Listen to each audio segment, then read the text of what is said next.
So again, Freud thinking about this idea of fetish, right? He might present to you something like Magritte's red model, where you have this sort of weird situation where you're looking at this image and you're like, is it a pair of shoes or is it shoes, right? So if you've ever thought about people having a foot fetish, and like liking feet or liking shoes on feet, he kind of takes Magritte kind of takes this idea and makes it very visual and odd, again, very surreal.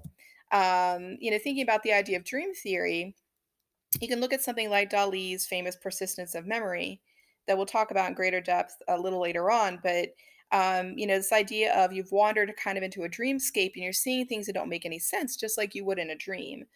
Clocks are melting, insects is, part of the clock face, and you're just left wondering what's happening here. But again, dreams don't usually make a lot of sense. So again, this plays with a lot of Freudian materials and Freudian inspirations when you think about the inspiration of these pieces. A piece that I always tell you to go take a look at is the cinema piece, the movie On Chien Andalou. And this was a film that was created by Salvador Dali and Louise Bunel, who was a filmmaker. And it's really considered one of the first sort of avant garde films in the 1920s when it came out. It was considered something that, again, defied all sort of expectations of what cinematic narrative should be. The title, by the way, means an Andalusian dog. Andalusia is a part of Spain where Dali was from. He's Spanish. And this idea of an Andalusian dog, even the title is supposed to be sort of nonsensical, surrealist. You're sort of left going, why would you name a movie this?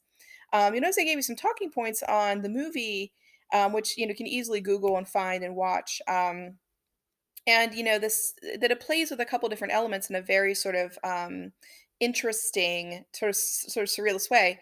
It's one of the first times we see time really being challenged in a film where the time isn't linearly narrative. You're not starting at a beginning and ending at end in a logical way. Sort of you're skipping around in the timeline.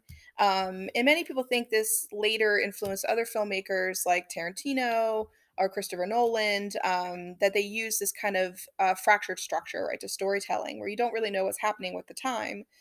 There's a lot of gender bending in this, and you can go back and think about Eros C'est La Vie and how Sarah Duchamp, was kind of already playing with that a bit. But the idea of like, what is gender anyway? What is the presentation of gender? And then looking at Freudian ideas like sex and death. Freud actually said that orgasm was like a little death, as he put it. So this idea of the boundaries of sex, the boundaries of death, and what do we not understand about them? What is not understood about the sexual experience? What is not understood about death? And how these are psychically very challenging concepts often, and how do we relate to those? Right? How do we understand them? Dali, right? Thinking about Salvador Dali, right, and his position, he's obviously going to be one of the best known surrealists out there.